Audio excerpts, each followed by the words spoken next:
Next शासक थे वो आते हैं हुमायूं, जो कि बाबर के ही बेटे थे। इनका जन्म हुआ था 1508 में और इनकी डेथ हुई थी 1556 में। इन्होंने भी राज किया था दिल्ली पर लंबा, जैसे 1530 से लेके 1540 तक, पहले 10 साल इन्होंने शासन किया था, जो इनके पिताजी ने ही यानी कि बाबर इनको देकर गए थे। लेकिन बीच में 15 इयर्स का इनका गैप रहा था, उसकी हम बात करेंगे कि उसका रीजन क्या था। फिर इन्होंने 1555 और 56 तक, एक साल तक इन्होंने फिर से शासन किया था। देखिए अब जो ये गैप पड़ा था बीच में 15 इयर्स का, ये क्यों पड़ा था? क्योंकि Sher Khan defeated Humayun in 1539 at Chausa and in 1540 and Kannauj. देखिए शेर खान थे जिन्होंने दिल्ली पर जो है ना आक्रमण किया, अटैक किया, और जो हुमायूं थे वो कमजोर थे, अपने भाई जो है ना मिर्जा कामरान की वजह से वो कमजोर थे। उसके बारे में बात करेंगे, क्योंकि उनको खुद की एम्बिशंस थी कि मैं राज्य स्थापित करूं, जैसे कहते हैं ना कि कई बार घर का भेदी लंका ढाए, तो उस वजह से जो है ना हुमायूं जो है वो कमजोर पड़ गए थे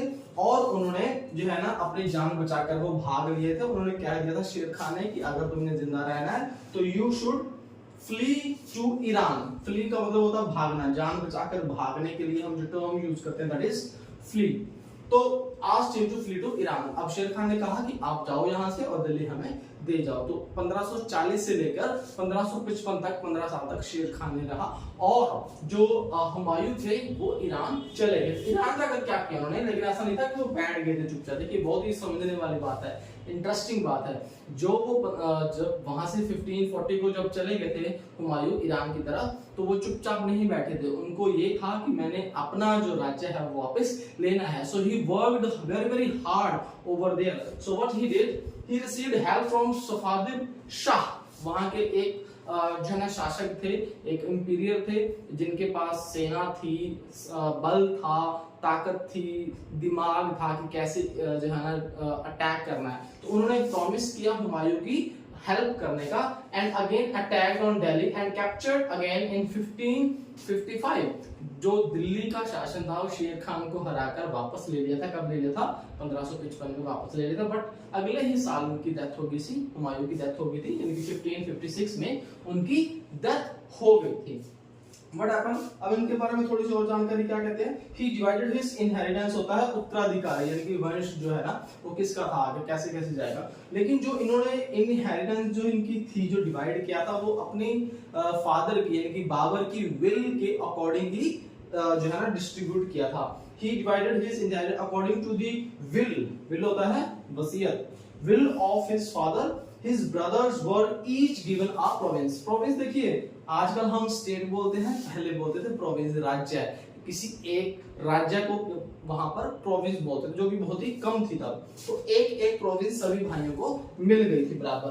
देन 1540 to 1555 शेर खान ऑन दिल्ली। देखिए अब जो मैंने आपको पहले ही बता चुका हूं कि 1540 से लेके 1555 तक, यानी कि 15 साल तक किसने शासन किया था? शेर खान ने। लेकिन शेर खान को अगेन उन्होंने डिफीट कर दिया था और वापस से ही मुगलों के पास उनका जो है ना शासन आ गया था। अगर हुमायूं चुप कर बैठ जाते तो हो सकता है कि मुगलों से जो शासन है वो खिसक कर जो है ना मुसलमानों या खान जो है ना डायनेस्टी में जा सकता था, ऐसा हम एक्सपेक्ट कर सकते हैं, या हल्की से हमें अंदेशा हो सकता है। लेकिन उन्होंने, मैंने आपको बताया ना कि मुगलों का जो कैप्चर था बड़ा ही मजबूत था। They did not give up. उन्होंने कंस्टेंटली जो है ना लड़ाइयां लड़ी थी और दिल्ली पर राज किया था। तो ये हमने हुमायूं के बारे में मेन हमने बात किया है। नेक्स्ट हमारे आते हैं, देखिए मैंने आपको बताया ना ये सीक्वेंस, हम इसी सीक्वेंस के अकॉर्डिंग चलते रहेंगे। बाबर से हम हुमायूं गए, हुमायूं का बेटा कौन था?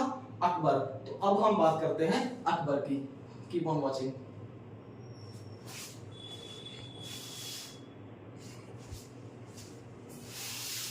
तो ये वीडियो देखने के लिए आप,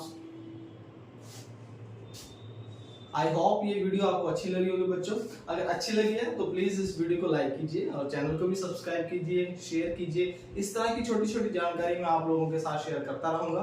तो till my next video, keep watching, keep smiling, keep learning. Thanks a lot, thanks for watching, thank you. जय हिंद, जय भारत।